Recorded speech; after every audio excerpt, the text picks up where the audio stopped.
News Talk 98.9, The Roar of Memphis. Tool Talk Radio with Joe and Allan.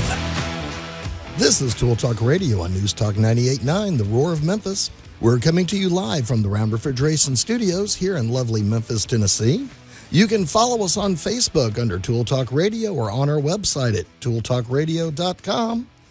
And I'm going to throw in, feel free to text us any questions you have during the show to the Big M Roofing and Remodeling Hotline at 901-683-0989. I'm Allan Gilbreth, and guess what, Max? Did my traps finally work in front of the studio? Because it looks like we're down a Joe. Where I think you bagged him. I think you got him and Jay Hill both. That's a pity. This might be the network's worst nightmare. I wish I had like drum roll, please, or like bum bum bum bum bum. Well, you know, as they love to say in the movies, it's me and you, kid. We're just gonna have to make it on our own. That's fine. That's fine. I think we can handle it. You're good. If you're good, we're gonna dive in here because it's cold. It got cold. I'd say so. I'm a pretty big 180 around here. It was the best thing I heard of about a week ago was somebody goes, let me explain the weather to you. It slammed on the brakes like it passed a cop. We went from almost 80 degrees to, well, we're in freezing, frost. We've had a couple of high 20s. So I thought this morning would be a great time to talk about winter prepping your yard. So here we go. Now, I know you're not all big into big homeowner yet. No, not yet. But you will be. Even then, I'll probably be minimalist to a fault. Well, in that case, we need to talk about your leaves. Yes. Because you're going to be, I could see you being a little bit more of the manicure man. Well, I see you as the botanical garden aesthetic. I could dig that. But would that be a fair estimate of you? I do like the idea of like growing my own stuff as opposed to getting my own stuff. All right. You and I are going to get along just fine today. All right. So winter prepping your yard. Let's talk about that for just a little bit. And the number one thing I'm going to say now that we're starting to get some freezing temperatures and the weather's shifted on us just a little bit, for heaven's sake, ladies and gentlemen, please turn off your sprinkler system. I drove by one this morning on the way in, and there was a very wet, cold, dead yard laying out there. So I was kind of like, okay. Now, if you don't turn off the sprinkler system, and it's actually below freezing, of course, if the sprinkler heads aren't frozen shut, you can, of course, turn your front yard into an ice skating rink. Now, that may sound attractive, but it's not the best of ideas. The other thing that can happen to you, of course, and it doesn't take temperatures down in the teens to do this, of just a little below freezing, because the lines running to your sprinkler system are just subsurface to the grass. I mean, they're just low enough so you don't hit them with a lawnmower, basically. And they can freeze and burst if you leave water in them. So it's not a bad time to get out there and have your sprinkler system winterized. Make sure the sprinkler heads are free and clear. Make sure you've drained the system down, gotten the water out of it, and make sure it's turned off. You don't want this thing trying to cycle when basically there's nothing for it to do. Now, my question is, Allan, since we're kind of in the technology of the future, have they made sprinkler heads yet, or sprinkler systems where they're weatherproofed and insulated and heated to where you could continue to run them throughout the winter if you wanted to? Wow, good question. We actually have sprinkler systems now that can detect the moisture level of the soil. So if the moisture level of the soil is above a certain point, the sprinklers do not kick on. Of course, there's a wide variety of timers. Some people want to do their yards every other day. Some people want to give it a light spritz every morning at 6 a.m. So there's a wide variety of those. Now, as far as actually keeping the system warm, there really isn't a good purpose to that. So now there is heat tape. There is basically products that could be used to keep these things from freezing. But there's basically why. Why go to the expense? Why go to the effort when fundamentally you're really not watering anything that wants or needs water now? Your other problem with keeping water going during the winter is that you have a lot of roots that should be winterizing themselves. They, of course, here in the Mid-South, we have, our weather is totally bipolar. It can be 25 degrees this morning, and honestly, the high this afternoon will be 55. I mean, I've heard the phrase, welcome to Memphis. If you don't like the weather, just wait 5 minutes. Stick around. It's going to change. You are correct. So the biggest thing is you want the plants, your yard, how you've got your landscaping done, you want that to go ahead and cycle naturally. So getting kind of an unnatural rain every 2 days may keep your soil a little too saturated, and when a good hard freeze does come, it may freeze down a couple of inches, damaging your plants. So you probably really don't want the sprinkler system that operational. So great question, though, but the big thing is a lot of these have really advanced timing systems and sensing systems and amazing technologies to keep you from wasting water. So that's kind of the big tip. We'll talk more about that in the spring when it's time to start bringing the system back up, clear the heads, make sure we got water pressure, make sure we're ready to put the appropriate amount of water on the lawn as it begins to wake up, because we don't want to drown it, and we also don't want to starve it. So there's kind of a little balance in there.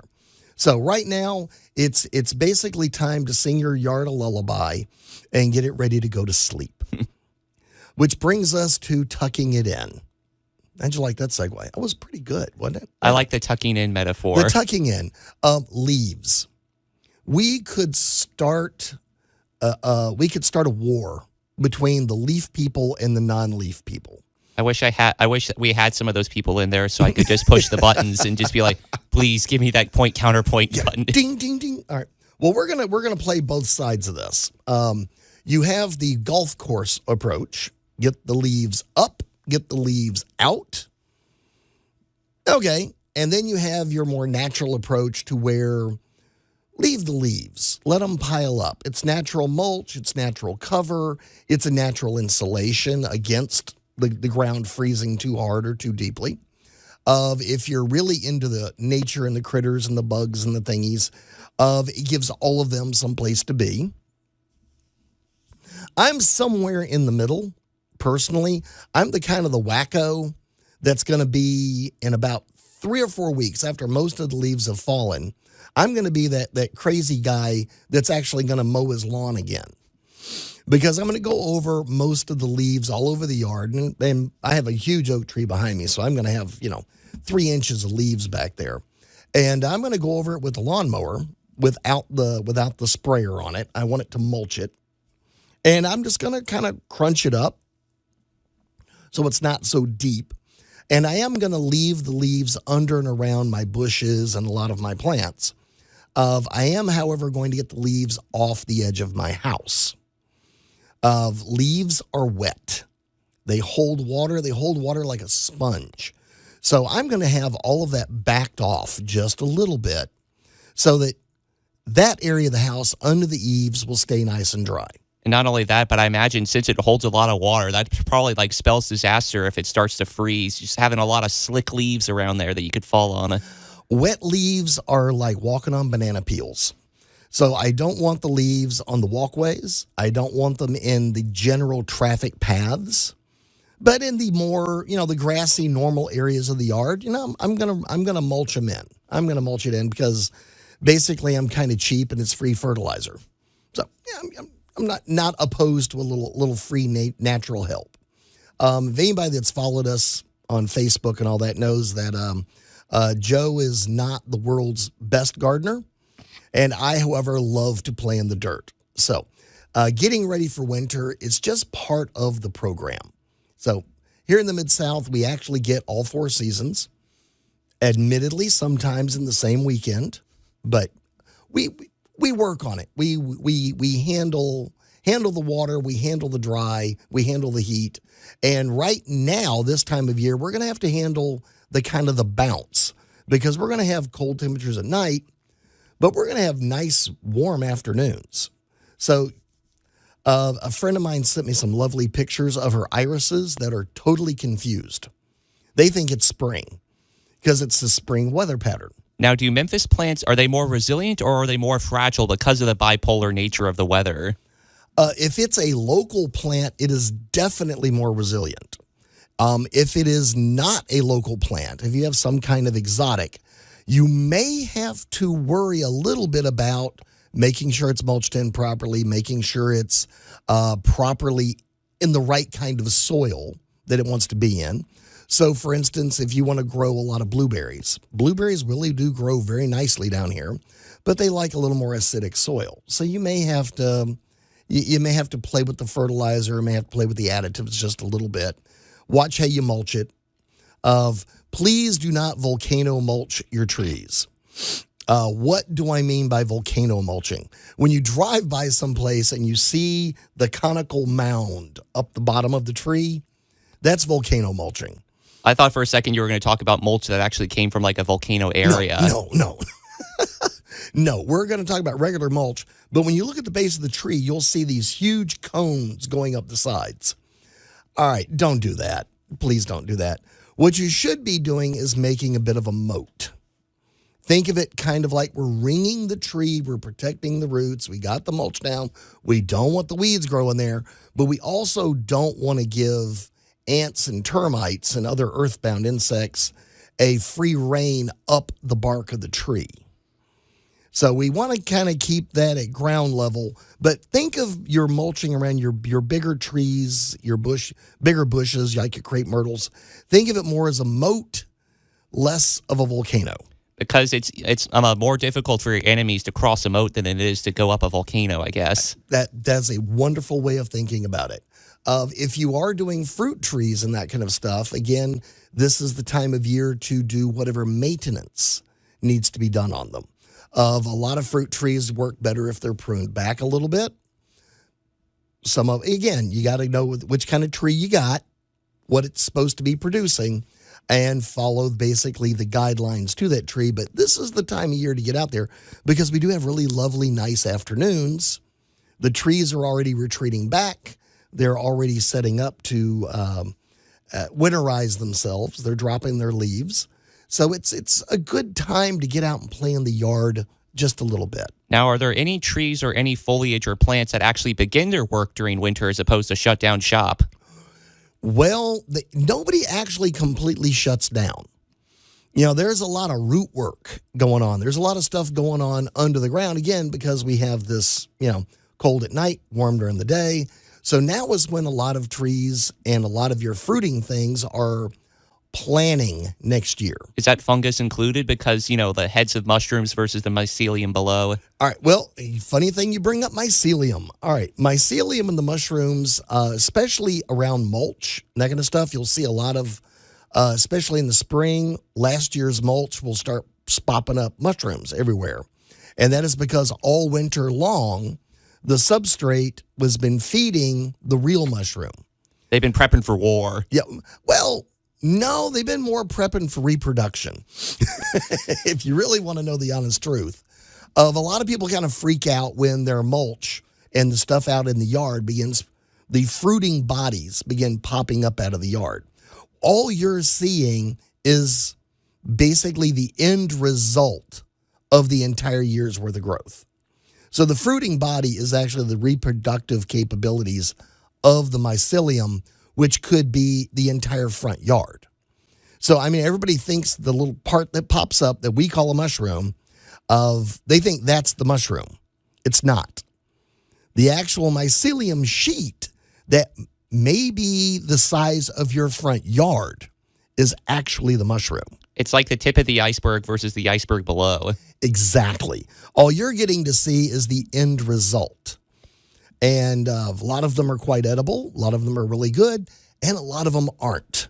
So if you're not sure what you got, please consult an expert. Don't let your pets eat them, that kind of thing.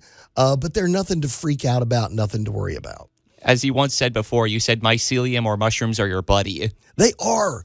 The actual horrible truth about this is they're the ones who really create the nutrients that keep your yards, your bushes, and your trees actually growing and healthy. They also provide the telephone line for communication between different trees.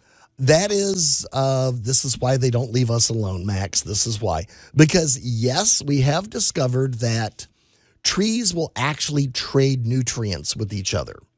So when we go into an area and we're setting up a neighborhood, a lot of the planners, they strategically leave kind of a network of trees behind because they stay healthier. Because, well, their little roots under the ground, under your house, under your driveway, do touch. And it has been proven that you could add a trackable isotope to tree A, come back in about 8 weeks, and you'll find those isotopes traded out and shared with tree B, C, and D, kind of down the road. So trees really do have this kind of slow, interesting network working. So you are very correct. So the combination of available nutrients to your yard, the grass clippings, the cuttings, the leaves, go into the overall health of your landscaping. So if you see a mushroom, don't lose your mind. They're part of the plan down there. And if you eat the mushroom, please don't lose your mind. Oh, no. I tell everybody, don't really, unless you're like a mycologist and you really know your mushrooms, don't. Just don't. Only trust mushrooms you buy at the store. Please don't eat them. Don't be the butt of one of our jokes, folks. No, please. We don't want to be talking about 30 years of stupid about you. So, sprinkler systems, leaves, we got that off. Let's talk about water features. A lot of people have water features these days. The biggest thing I want to ask is there anything living in your water feature? Like your koi pond? If you have a goldfish or koi pond, is it deep enough? It needs to be at least 18 inches to not freeze, based generally in the Mid-South. Even if we have a really, really hard cold snap, we don't stay cold enough here long enough to get below just an inch or two of ice. Generally, we haven't had that happen. And the way things are going in the weather these days, I don't think it's going to happen. So when we're looking at this, do you have enough water in it?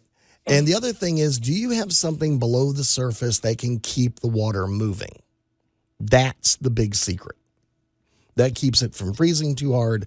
That keeps all your little critters happy and healthy.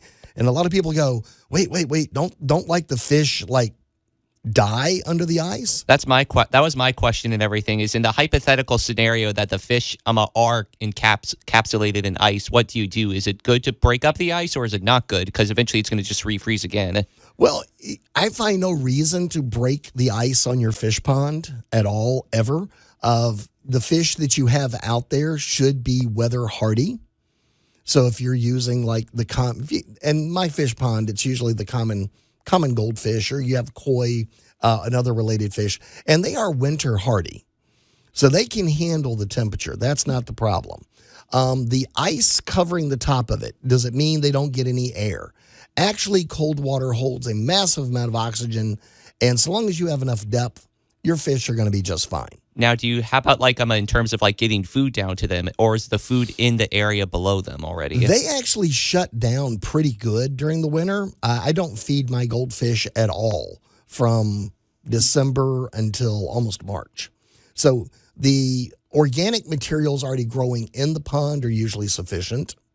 Now, I don't have like a catfish or something in there that wants to, that eats meat. So I have just all basically fish herbivores. So it's a great time to look at that. But what I'm worried about is make sure that you don't have things where water is splashing up and over. So you're going to create an ice hazard when it gets cold enough. So now's a good time to go take a quick look at that, check it out, make sure it's in pretty good shape. So welcome to basically winterizing your yard. It's a good time, especially when we get these nice warm afternoons, to go walk around and let's make sure we're in good shape. And especially since it's a transitionary period. It's cold, but it's not cold. Yeah, we're not, we got the nice chilly morning, a little frost on the windshield, but, 40s, 50s, it's getting up to almost 60 degrees this afternoon. it's a great time to get out there and do a little light yard work, trim a few things up, prune a few things back, kind of prep for spring, kind of get your image in your head. What do I want all of this to really look like? And what has this got to do with tools? Well, guys, landscaping is a huge part of that house. And it's an talked about subject on this show, I suppose. Well, we thought we'd just dive in and take a shot at it. So, yep, absolutely. This is Tool Talk Radio on News Talk 98.9, The Roar of Memphis. We're coming to you live from the Brown Refrigeration Studios. So we're going to talk a little bit more about my disastrous week when we come back. So I'm going to tease that with we're going to get into the wonderful world of toilets. I'm intrigued. Tool Talk Radio with Joe and Allan. Do you know what happens to a butter-based frosting after 6 decades in a poorly ventilated English basement? I guess I hadn't. Well, I have a feeling what you are about to go through is punishment enough. News Talk 98.9, The Roar of Memphis. Maybe that's why Joe's absent. He ate the old cake. Well, we warned him about that. All right. Well, this is Tool Talk Radio on News Talk 98.9, The Roar of Memphis. We're coming to you live from the Brown Refrigeration Studios. And Max and I were just discussing winterizing your yard, looking at your landscape. And, I think this is a great spot where I'm going to go. Another thing to check out as we're walking around the house, we want to make sure that your actual HVAC unit is clear. You don't want a lot of debris and that kind of stuff on it. And I know every spring we talk about cleaning the coils on this, and this is also our cautionary tale about when not to use a pressure washer. Please don't do that. Your hose is more than enough. But now that your air conditioning is off, now is a fairly decent time to go out there and get the grass and debris and leaves and stuff off the fins of your HVAC unit. If you don't feel comfortable about doing that, you can always give our buddies over at Brown Refrigeration a call at 901-362-1881. Larry Brown and them have a great crew over there that will be happy to come out and take care of you. And they're always running specials on getting your heat set up and ready for the season. The heat is important, guys, because if you've got gas heat, it's got to be properly ventilated. It's got to be working in great shape. And if you've got electric heat, there are a lot of coils and upkeep and a lot of cleaning that should be done every year. So if you're trying to get your refrigeration, if you're a commercial company, you know what? They work on coolers, freezers, and other big stuff too. And 'tis the season for flu. And with the Remy Halo system that they offer and everything, I'd imagine that's a great boon for homeowners. I am a massive fan of the Remy Halo. Of basically you're sticking sunlight in your air vents, and it eliminates organic particulate, which could be viruses, bacteria, mold spores, that kind of stuff. So it makes a drastic difference to the quality of your air. So give our buddies over at Brown Refrigeration a call, 901-362-1881. The other thing I'm going to throw in while you're walking around your house looking at all of this, I know we're going to sound like commercial, but I want you to take a look at your roof and your gutters and your downspouts. Again, we have a lot of leaves this time of year, ladies and gentlemen, and if they pile up, especially on the roof, especially in those valleys, leaves don't dry. I know a lot of people are like, oh, that stuff will dry out. Leaves love to pack in and become their own little ecosystem. It also, I just imagine just big chunks of ice pretty much in your gutters, and that sounds like a disaster. Well, what'll happen, last year we had a really good cold snap along with a pretty good amount of moisture. So we got some ice, we got some snow, and a number of homeowners and business owners in Memphis discovered ice creep back up from the gutter. So the gutter, if it was full of leaves and that kind of stuff, didn't have a lot of room for the ice to go. So it began creeping back up under the shingles. And as soon as it got warm, guess where that water went? In the house. So again, a great time to have that looked at. And I'm going to throw in Jay Hill over at Big M Roofing and Remodeling for this, 901-484-5654. It is winter. Damage does happen. If you see something is wrong with your roof, please don't wait. Please don't hesitate. Please give those folks a call. Your roof is the most important level of protection you have for your home. So Big M Roofing and Remodeling, 901-484-5654. Give Jay Hill a call. And if you guys have a question for us, and I have an amazing question for us here in just a moment, feel free to text us at the Big M Roofing and Remodeling hotline at 901-683-0989. If you'd like to follow along with us, you can follow us on Facebook under Tool Talk Radio, or you can just pop over to our website at tooltalkradio.com. All right, you ready for the question? Yes. The question was, how often should I change out the wax ring in my toilet? Ooh, I've been waiting for the toilet talk. Yeah, man. You knew toilets had to show up sooner or later in a Tool Talk episode. In the absence of a Joe, we got to have some sort of potty talk. And total homage. I found that to be a really interesting question because we have talked about them on the show several times. And the wax ring is honestly one of those 98-cent parts that makes a difference to the quality of your life. Because the wax ring is what keeps the things in the toilet in the pipe.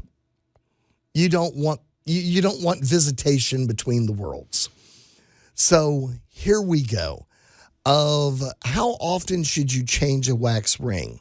So long as it's working, don't. If your toilet is nice and stable, if it's not leaking, you don't have any issues, you're not seeing anything, you're not seeing any moisture, just leave it alone. Let that sleeping dog lie. However, I'm going to throw in, let's say, and Max, I'm looking at you because you're a potential homeowner sometime in the near future. If you are purchasing an older home, there's a lot you can dive into before you move in that will make your older home a lot newer. Number one, I would change out every electrical outlet in the house, just right out of the gate. Number two, while there's nobody living there, while it's convenient, you can turn off the water to the house and you can change out all of the shutoffs. Now is also a great time to find out, do you have enough shutoffs? I was in a house earlier this week and we were looking to shut off a certain part of the area and there are no shutoffs at all. This was one of these, Bob the DIY had the house for 20 some odd years and had just decided to, for lack of a better word, we're just going to say he hardwired everything. It sounds like the beginning of a horror story. It really could have been. So, we got a new homeowner. We're walking around and I'm looking under sinks and there's a shutoff on one side, but there's no shutoff on the other. He's got line run. He's got a line run for the extra water source he wants over here for some reason. But he doesn't have shutoffs. So this is where I'm going to bring up one of my favorite household tools, the water key. If you don't have a water key, especially going into winter when we can freeze a pipe, please, for heaven's sakes, go to your big box store, go to your hardware store, ask them for a water key. Now, a water key is not small. I was just kind of picturing a literal key made out of water. No. What you are looking at is a metal handle about 2 feet long with an odd-looking little U at the bottom of it, because that is what you use to fit over the shutoff valve between you and the city. And it is out there by the street, so you should have a little manhole cover out there. You pop that off, and before it gets too cold, folks, you need to go take a look at that and make sure you can see the shutoff. Make sure it's not full of dirt. That happens over the years. Debris, leaves, and stuff gets down in there.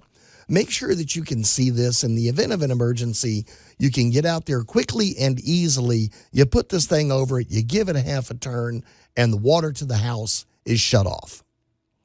So in the event that toilet is overflowing and there's no shut off, or you can't stop a burst pipe, you can just turn off all the water to the entire house and makes it so much easier. I just have memories of like a part of my younger years where all of a sudden the sink in the downstairs restroom burst, and all of a sudden we had to like we didn't have a water key, but our dad had to like get home and literally turn the like the shutoff line at the front of the house. Yes, exactly. So I am a huge proponent of making sure everybody in the house knows where the water key is, have it hanging someplace conspicuous, easy to get to, and make sure everybody knows how to turn this off. I don't mean to sound like the life safety movie you saw in the 5th grade. Stop, drop, and roll. This is an emergency. If we saw those, kids these days, me included, we didn't grow up with that sort of stuff. We just need practical life lessons, like because this stuff I would have never heard in school. Well, I'm going to freely tell you, when water is spraying out of a wall, your water, it looks like a river coming down the stairs. Shutting your water off is a dramatic event.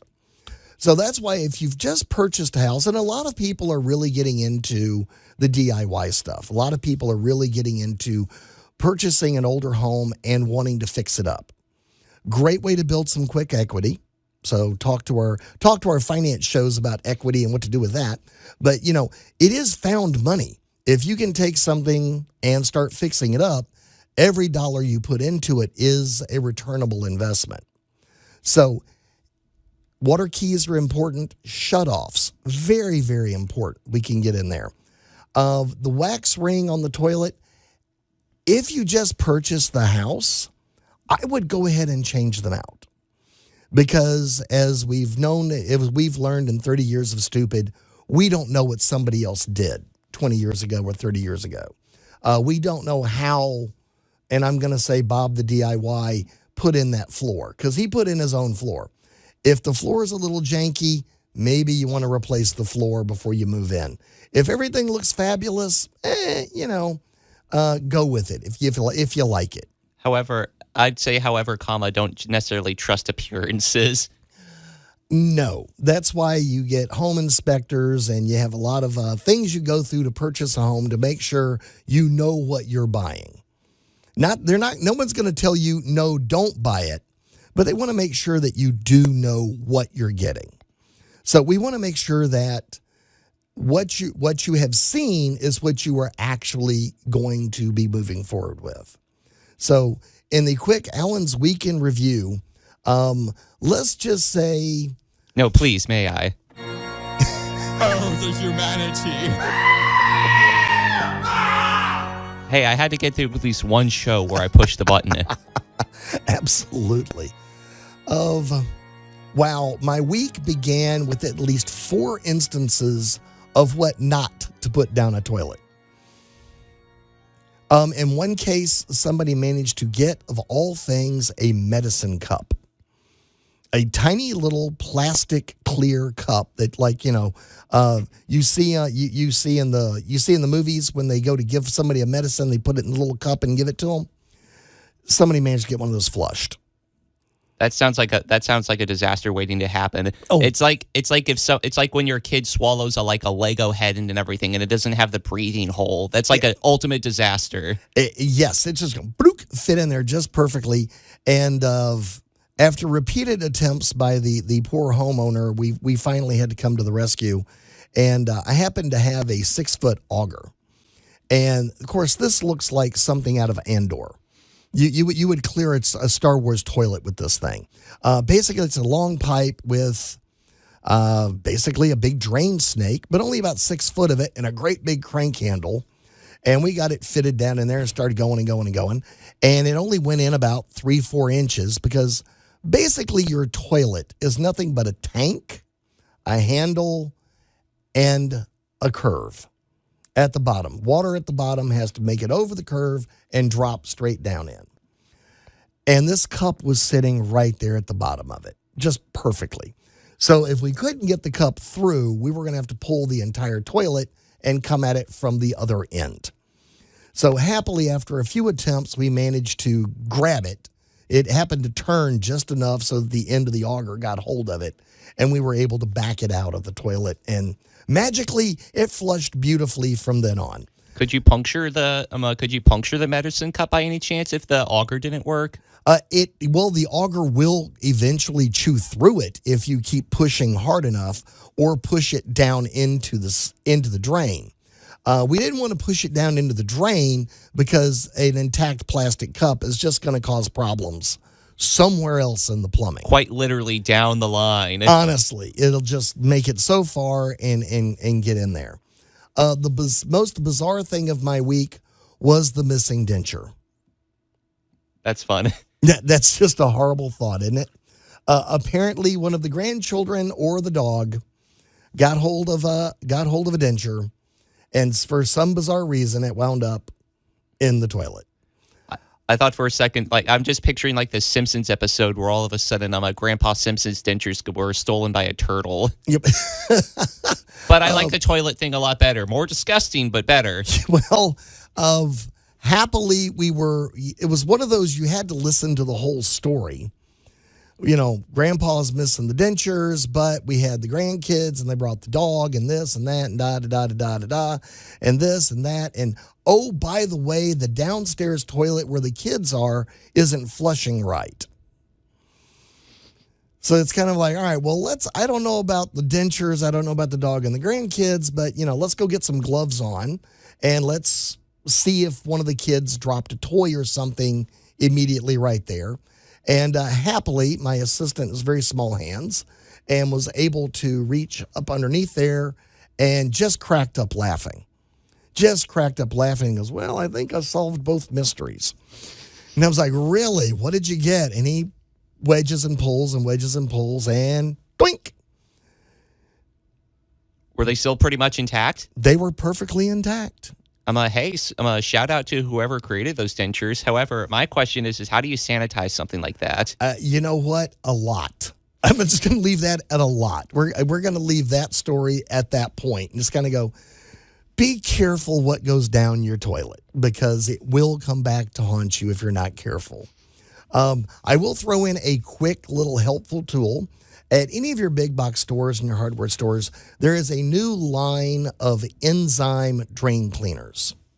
And these are more designed for maintenance than they are for actual solving a clog. So what you do is they usually come in little sticks, and there's blue ones and green ones. There's a couple of different brands. And all you do is just drop one of those into your sink, and it will fall down into the trap and dissolve. And that gets rid of hair, any particulate you have laying down there. And if you think about your bathroom sink, you think about the amount of stuff that goes down it. You're brushing your teeth, the soap, the everything, all goes down in there. It does grow slime molds. They do. That's, we talked about mushrooms earlier. A relative, the slime molds, do grow in the pipes. And these enzymes help clean that out.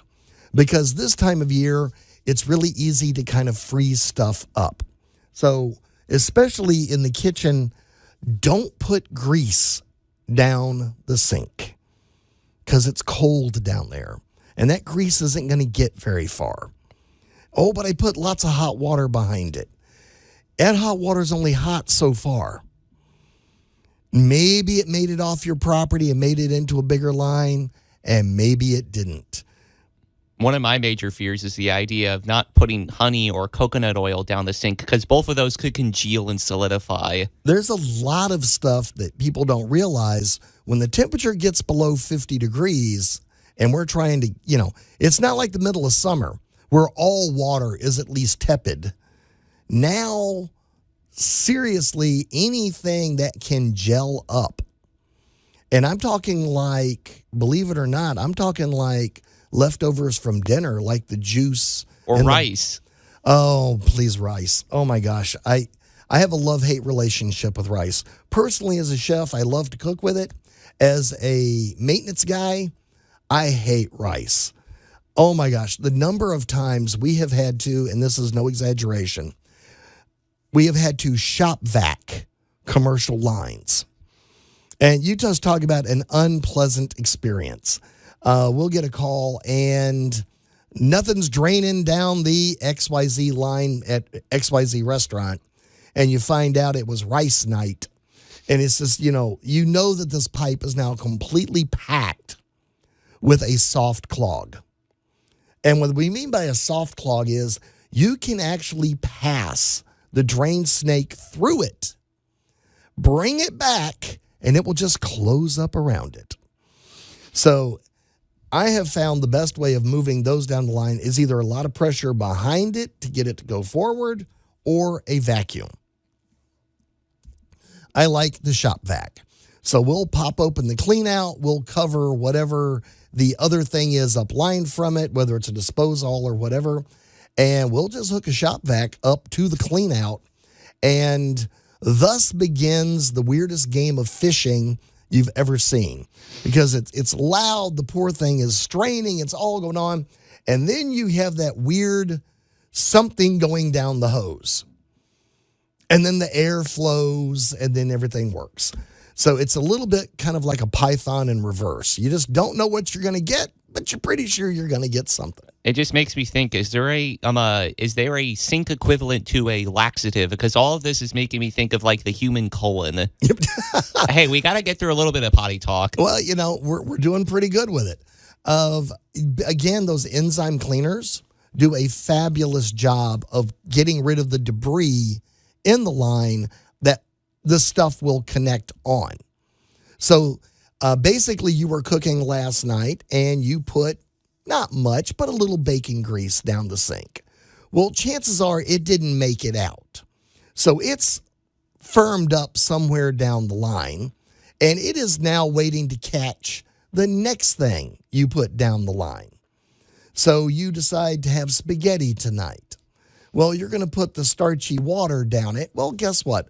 A little of that starchy water may firm up when it gets to that bacon grease. So while we're not doing anything horrible one time, what we're doing is we're creating a potential disaster. And that's where having an enzyme, even in the cold that will work nice and slowly, will help keep organic particulate moving down through the lines. In martial arts, or in my martial arts practice, we have a term that's called kuzushi, which is the gradual eroding of your opponent's balance and everything. But I feel like this kuzushi can kind of apply to this whole accumulating of disasters down the main line, where it's like, oh, you bring the grease, but then you bring the buddy that's the rice, and then you bring the buddy that's the pasta. You're just slowly eroding yourself and spelling out disaster down the line. And then you got lazy and you skinned all those carrots and you put down the carrot skins all down the disposal. So now you got all these hard, chunky pieces that are just perfect to stick in the soft, sticky mess that you got going down the pipe. So yes, you are eroding the efficiency of your pipes. So unless you're going to put a lot of hot water, which I don't want you to do, put a lot of hot water down that line and hope that you wash it out, I'm going to say a nice enzyme cleaner will keep you in balance and keep your system from becoming a little bit of a nightmare.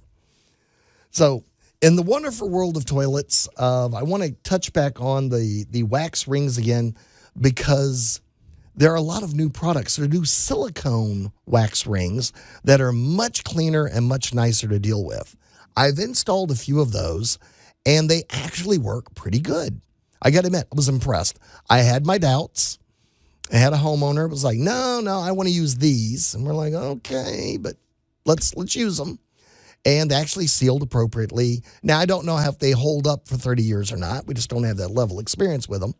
But it is silicone, and silicone has been known to do miraculous things, because I have all kinds of silicone pot holders and stuff in the kitchen these days. So I have pretty good faith in them, and they're a lot cleaner to deal with. A wax ring is just a sticky mess. It really, really is. So in answer to the question, should you change them out? If they're not broken, don't fix it. What can we say? So, ladies and gentlemen, congratulations. You've been listening to Tool Talk Radio on Newstalk 98.9, The Roar of Memphis. We came to you live from Brown Refrigeration Studios here in Memphis, Tennessee. You can follow us on Facebook under Tool Talk Radio, or you can go to our website, tooltalkradio.com. And for those of you listening to us on the internet, send us a message, text us something, let us know you're out there because we get to see the cool little links.